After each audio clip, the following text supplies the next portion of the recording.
నేను ఏదైతే ఎక్స్ మాజీ ఎమ్మెల్యే ఆయన రైల్వే కోడ్ ఎమ్మెల్యే ఎవరో తెలియదంటూ మాట్లాడాడు. నేను ఆయనకు ఎంతో గౌరవిస్తున్నాను. ఏ రోజు సంవత్సరం కూడా ఏ మీటింగ్లో కూడా ఆయన గురించి నేను మాట్లాడలేదు. మాట్లాడడం పెద్ద విషయం కాదు, మాట్లాడచ్చు. కానీ ఎందుకు మనం ఏ పని చేస్తున్నామో అది ప్రజలకు తెలుసు. నేను రైల్వే కోడ్ జనసేన పార్టీ తరఫున ఎమ్మెల్యేగా కంటెస్ట్ చేస్తున్న రోజు మన గౌరవ ముఖ్యమంత్రి వర్యులు నారా చంద్రబాబు నాయుడు గారు, అదేవిధంగా deputy CM Pawan Kalyan sir కోర్టుకు వచ్చారు. వచ్చి భారీ బహిరంగ సభ పెట్టి నన్ను రైల్వే కోడ్ ఎమ్మెల్యేగా కంటెస్ట్ చేస్తున్నాను, ఇతనే రైల్వే కోడ్ ఎమ్మెల్యే అరవ శ్రీధర్ అని చెప్పి డిప్యూటీ సీఎం ప్రస్తుతం deputy CM Pawan Kalyan sir, అదేవిధంగా ముఖ్యమంత్రి నారా చంద్రబాబు సార్ గారు అనౌన్స్ చేసిపోయారు. ఆ రోజు నేను రైల్వే కోడ్ ఎమ్మెల్యేగా నేను పోటీ చేస్తున్నాను. నేను ప్రతి ఒక్క ఇంట్లో వాళ్ళ బిడ్డలాగే నేను పనిచేస్తానని చెప్పి ప్రతి ఒక్క కుటుంబానికి నేను చెప్పాను. అదేవిధంగా నేను ఈరోజు ఎమ్మెల్యే అని చెప్పి నేను గౌరవపడలేదు. ఆ రోజు ఏదైతే చెప్పాను నేను అదేవిధంగా ఈరోజు ప్రతి ఒక్క ఇంట్లో బిడ్డలాగే వాళ్ళు చెప్పిన పని చేస్తూ రైల్వే కోడ్ నియోజకవర్గం ఏదైతే లాస్ట్ 20 years నుంచి డెవలప్మెంట్ లేదు, మా ఎన్డీఏ కూటమి తరఫున ఏదైతే డెవలప్మెంట్ చేయాలో రోడ్స్ కావచ్చు, లేకపోతే స్కూల్స్ కావచ్చు, పెన్షన్స్ కావచ్చు, ఏదైతే వాళ్ళకి ఇంటి వద్దకే వెళ్ళి ఇస్తున్నాము.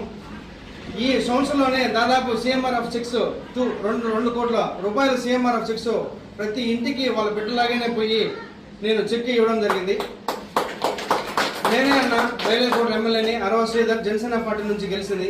ఎలక్షన్ కౌంటింగ్ లో మీరు నా పక్కనే కూర్చున్నారు, గుర్తురాలేదా? నేను ఎవరో రైల్వే కోడ్ ఎమ్మెల్యే.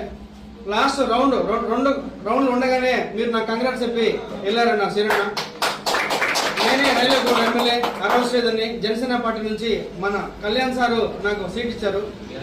గ్యాస్ గుర్తుకి ఓటేసి రైల్వే కోడ్ ప్రజలు వాళ్ళ బిడ్డలాగే నన్ను ఆశీర్వదించి రైల్వే కోడ్ ఎమ్మెల్యే చేశారన్న. 5 సంవత్సరాల్లో మీరు ఏదైతే డెవలప్మెంట్ చేస్తారో మీరు చెప్పండి. నేను 1 సంవత్సరంలో డెవలప్మెంట్ చేస్తే నేను చెప్తాను, లేకపోతే మీరే ఒక వేదిక ఏర్పాటు చేయండి, నేను ఆ వేదికలో ఉంటాను. రైల్వే కోడ్ ప్రజలంతా కూడా ఒక భారీ బహిరంగ సభ పెట్టి 5 సంవత్సరాల్లో నువ్వేం చేసినావో 1 సంవత్సరం నేనేం చేస్తానో మీకు అందరికి వినిపించేలాగా నేను చెప్తాను. రైల్వే కోడ్ జనసేన ఎమ్మెల్యేగా నేను మీకు చెప్తాను. ఇది మటుకు చాలా బాధాకరణం. ఎందుకంటే ఆయన అమ్మ, నాన్న, తమ్ముడు, బామర్ది అని మాట్లాడాడు. అవును, నాకు అమ్మ ఉన్నారు, నాన్న ఉన్నారు, తమ్ముడు ఉన్నారు, రైల్వే కోడ్ ప్రజలందరూ ఉన్నారు కాబట్టి వాళ్ళు ఆశీర్వదించారు కాబట్టి నేను ఈరోజు జనసేన పార్టీ తరఫున రైల్వే కోడ్ ఎమ్మెల్యే గెలిచాను. కారణం అంటే మన అమ్మ, నాన్న ఎవరైతే మీరు చెప్పారు రైల్వే కోడ్ ప్రజలందరూ కలిసి నన్ను ఎన్డీఏ కూటమి తరఫున నన్ను గెలిపిస్తారు కాబట్టి వాళ్ళందరికీ నేను గౌరవిస్తూ వాళ్ళ ఇంట్లో బిడ్డలాగా ఇప్పుడు కూడా చెప్తాను, రైల్వే కోడ్ జనసేన ఎమ్మెల్యేగానే చెప్తాను. ఎప్పుడు నేను గౌరవంగా నేను చెప్పుకోను. ప్రతి ఇంటికి